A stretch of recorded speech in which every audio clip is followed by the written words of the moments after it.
Tales of Bunjitsu Bunny. Written and illustrated by John Himmelman. Introducing Isabel.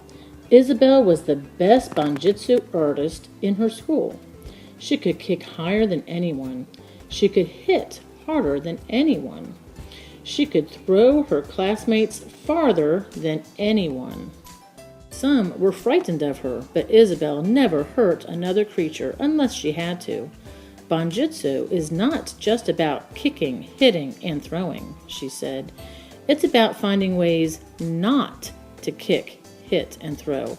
They called her Bunjitsu Bunny. The locked door. One afternoon, Isabel saw her fellow Bunjitsu students outside their school. Teacher had left a sign on the door. It read, "Come on in." "Teacher wants us to go inside," said Max, "but the door is locked." "It is a test," said Kyle. "He wants us to kick the door open." Kyle kicked the door as hard as he could. "Ow!" he yelped, hopping up and down on one leg. "No," said Betsy. "He wants us to punch it down with our fists." They all punched the door with their mighty Bunjitsu fists. "Ow! Ow! Ouch! Owie! Owie! Owie!" they said. The door hadn't moved an inch. "I have an idea," said Ben. "What's the hardest part of our body?" "The head," said Wendy. "Right," said Ben. "On the count of 3, we will all perform the running Bunjitsu headbutt. 1, 2... Suddenly, the door opened. Isabel was on the other side. "Come on in," she said. "Teacher is waiting." "How did you get in?" asked Betsy. Isabel pointed to the open window by the door and said, "When the door is locked, go through a window." The pirates. Isabel loved to take her rowboat out on the pond. The warm sun felt good as her boat rocked gently on the water. Suddenly, another boat bumped into her. 4 mean-looking foxes stared at her. "We are pirates," said one of them. "Give us your treasure." "I have no treasure," said Isabel. "Then give us your food." "I have no food," said Isabel. "Then we will take you as our prisoner." The pirates grabbed Isabel and pulled her into their boat. "If you have nothing to give us, we will throw you in the water," said a pirate. Isabel grabbed the arm of the nearest pirate and Bunjitsu flipped him over her shoulder. He landed in her empty boat. She then Bunjitsu kicked the second one so hard he landed next to his friend in her boat. She threw the third pirate right on top of them. The fourth pirate was so frightened he crawled into her boat on his own. "There," said Isabel. "Now you have my boat." "We don't want your boat," said a pirate. "It's too small for us." "Can pirates swim?" Isabel asked. "Of course," they said. "Good," said Isabel, "because your new boat is sinking." Isabel sailed away. The warm sun felt good as her boat rocked gently on the water. The race. Sherman the tortoise loved to run, but he was always last in every race. No one wanted to race him because he was too easy to beat. "I will race you to that tree across the field," said Isabel. "You are Bunjitsu Bunny," said Sherman. "You will beat me very easily." "Maybe, maybe not," said Isabel. "On your mark, get set, go!" Isabel shouted, and the race was on. Isabel could have run right past Sherman, but instead she stayed just behind him. Sherman looked over his shoulder. "I am beating Bunjitsu Bunny," he thought. He was so excited he ran faster. Isabel stayed right behind him. Whenever Sherman turned and looked, he saw she had almost caught him. This made him run even faster. By the time he made it halfway to the tree, he was a blur of speed. Sherman saw that Isabel was still right behind him. He gave it all he had. When he reached the tree, he was running so fast, he ran a whole extra mile before he could stop. Finally, Isabel caught up. "Did you let me win?" asked Sherman. "I did at first," she said. "But as soon as you thought you could win, you won." The challenge. "I challenge Bunjitsu Bunny to a fight," announced Jackrabbit. I will be waiting for her at the marsh in 3 days. I will hit her so hard she will fly to the moon." Isabel's friends told her about Jackrabbit's challenge. "He is so big," said Kyle. "Are you afraid?" "I am not afraid of big things," said Isabel. "He is so fast," said Wendy. "Are you afraid?" "I am not afraid of fast things," said Isabel. "He is so strong," said Ben. "Are you afraid?" "I am not afraid of strong things," said Isabel. 3 days passed. Jack Rabbit was at the marsh. Everyone waited for Isabel. They waited.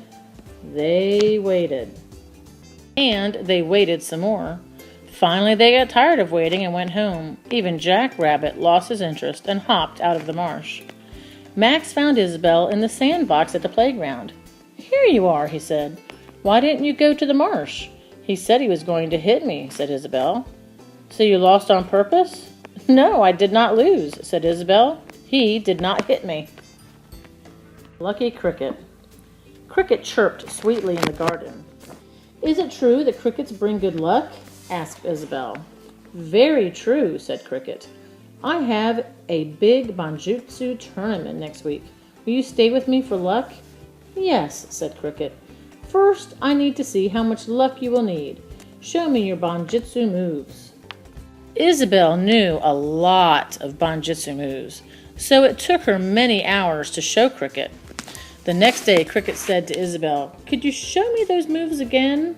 She showed him all of her kicks, blocks, strikes, and flips, everything she knew.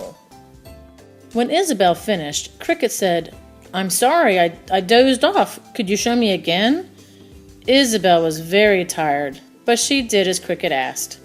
For the next few days, Cricket asked Isabel to show him all her moves. She showed him over and over and over again. Cricket sure is forgetful, thought the bunny. On the day of the tournament, Cricket joined Isabel. She won contest after contest after contest. At the end of the day, Isabel said, "Thank you for bringing me luck, Cricket." "You were the one who practiced so hard every day," said Cricket. "I just let you make your own good luck." Splash! Isabel came upon her friends at the edge of a stream. "Kyle kicked the ball across the water, and we need to get it back," said Betsy. "I will get it," said Kyle. First, Kyle hopped onto a stump. Then he hopped onto the next stump. He tried to hop to the third stump. Splash! Went Kyle into the water. He swam back. "There's one way to get across this river," said Max. He grabbed a vine hanging from the trees. "Hi-yah!" he shouted as he swung over the stream. Splash! He went as he fell in. "I will try," said Betsy. She laid a long stick across the stumps. She balanced herself halfway across. Splash! Went Betsy into the water. She swam back. Isabel walked to the edge of the stream and jumped in. She climbed back out, grabbed the vine, and swung over the water. She dropped onto one of the stumps. Hop, hop, hop, she went across the stumps. Then she walked across the stick bridge to the other side. Isabel picked up the ball and tiptoed over the stick bridge. A couple of hops and a swing later, and she was back with her friends. "Here's your ball," she said. "You never needed to get wet," said Kyle.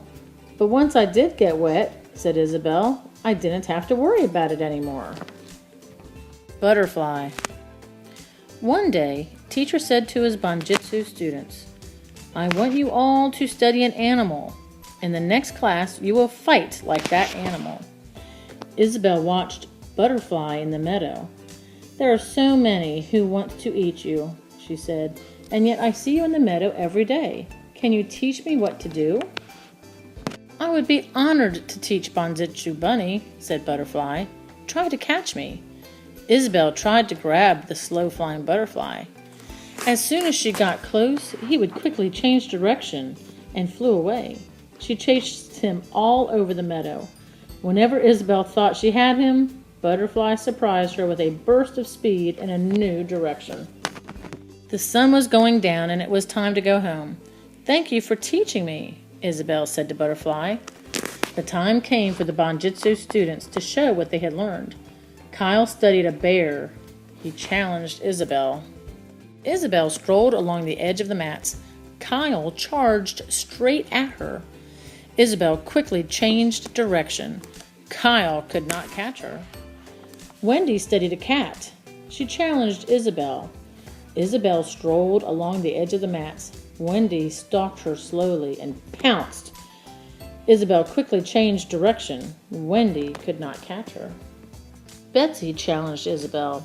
Betsy did not say which animal she studied. She and Isabel strolled along the edge of the mats. Whenever Betsy got close, Isabel quickly changed direction. Whenever Isabel got close, Betsy quickly changed direction. This went on and on and on. Finally, teacher said to the class, "Everyone might as well have a seat." "Who is winning?" asked Kyle. "There will be no winner," said teacher. "Now let's all sit and enjoy the two butterflies in the meadow." Found. Isabel and her friends liked to play hide and seek. Isabel was very good at hiding. She could make herself disappear behind anything. And sometimes she could hide even when there was nothing to hide behind. "Isabel probably makes herself invisible," said her friends. "Isabel just flies away," said her friends. "Isabel shrinks down to the size of a bug," said her friends. One afternoon, Isabel found a great place to hide. Her friends looked and looked for her. They looked for hours, but they could not find her. Soon it was supper time. They all went home. Isabel did not know they had stopped looking for her. She began to get lonely. She missed her friends. She jumped down from her hiding place and walked home alone. That was not so much fun, she thought. The next day, Isabel and her friends played hide and seek again. Betsy closed her eyes and counted to 10 while everyone hid. Isabel sat down behind her. 8, 9, 10, said Betsy. She turned around and saw Isabel sitting on the ground. "I found you," said Betsy. Isabel stood up and shook her hand. "Good job," she said. "Why did you make it so easy?" asked Betsy. "It is more fun to be found by friends than lost by friends," said Isabel. And she and Betsy ran off to find the rest of their friends. The Nightmare. One night, Isabel had a scary dream. In her dream, she was chased by monsters. She woke up very frightened. The next night, Isabel was afraid to go to sleep. She stayed up all night practicing her Bunjitsu to stay awake. She was very tired in school the next morning. Later that night, Isabel kept every light on. She read books all night long. She knew if she fell asleep, the monsters would visit her. When Isabel went to Bunjitsu class the next day, teacher asked, "Why do you seem so tired?" "I can't sleep," said Isabel. "There are monsters in my dreams." "Where do those dreams live?" asked teacher. Isabel pointed to her head. "In here," she said. "Those monsters live inside the head of Bunjitsu Bunny?" he said. "I would be afraid to be them." Isabel smiled. Later that night, the monsters returned in her dream. This time, they met the Bunjitsu Bunny. She sent those monsters away for good. The wave. "There is nothing more powerful than a wave," said teacher. "If one can defeat an angry wave, one will be a true Bunjitsu artist." Isabel went to the beach.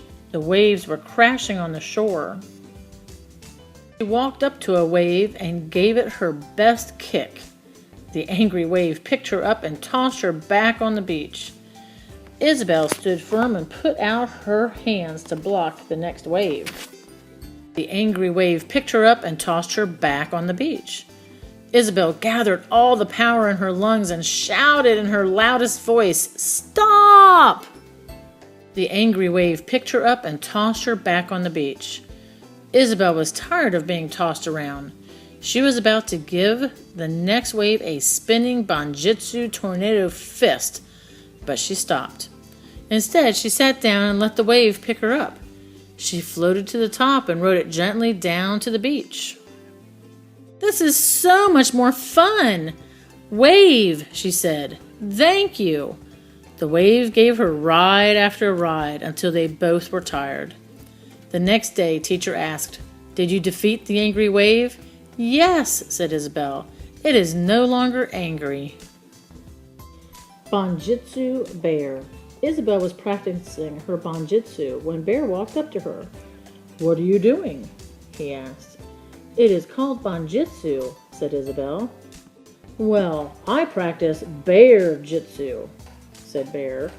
"It is much better than your little bunny fighting." "I am sure Bear Jitsu is good too," said Isabel. "What do you do in Bunjitsu?" asked Bear. "Well," said Isabel, "we kick pretty hard." "Like this?" asked Bear. He kicked Isabel so hard she slid across the field. "Little like that," said Isabel, dusting herself off. "What else do you do?" asked Bear. "We flip," said Isabel. "Like this?" asked Bear. He grabbed Isabel's ears and flipped her to the ground. "A little like that," said Isabel, straightening her ears. "What else do you do?" asked Bear. "We twist arms and legs," said Isabel. "Like this?" asked Bear. He twisted Isabel into a pretzel. "A little like that," said Isabel. "Please let's go now." "Do you give up?" asked Bear. Isabel kicked Bear so hard he shot straight into the clouds. When he landed, she flipped him to the ground so hard the earth shook. Then she grabbed his giant paw and twisted it behind his back. "I give up!" shouted Bear. "That's something I don't know how to do," said Isabel. The Rock. One day a big boulder rolled down the hill and landed in Isabel's yard. "Oh no!" cried Isabel. "It crushed my flower garden." Isabel pushed and pushed the rock, but it would not move. Then she found a large stick and rested it on a small rock. She pulled down as hard as she could to pry the big rock loose. The stick broke. The rock did not move. Isabel's brother Max walked into the yard. "Stand back!" he shouted. He ran at the rock with a long stick. The end of the stick struck the rock. He pole vaulted so far over it that his sister lost sight of him. "He'll find his way back in a few hours," said Isabel. Isabel looked down and saw a little pink rock. She picked it up and placed it next to the boulder. It looked so pretty there. Then she placed another smooth white rock next to it. "Oh, how nice," she thought. She placed a flat gray stone with the other rocks. Then she put a round one next to it. Soon Isabel had covered the area with stones of all colors and shapes. Max found his way back and saw what she had done. "This looks great," he said. "One rock is just one rock," said Isabel. "Many rocks make a garden." Later that night,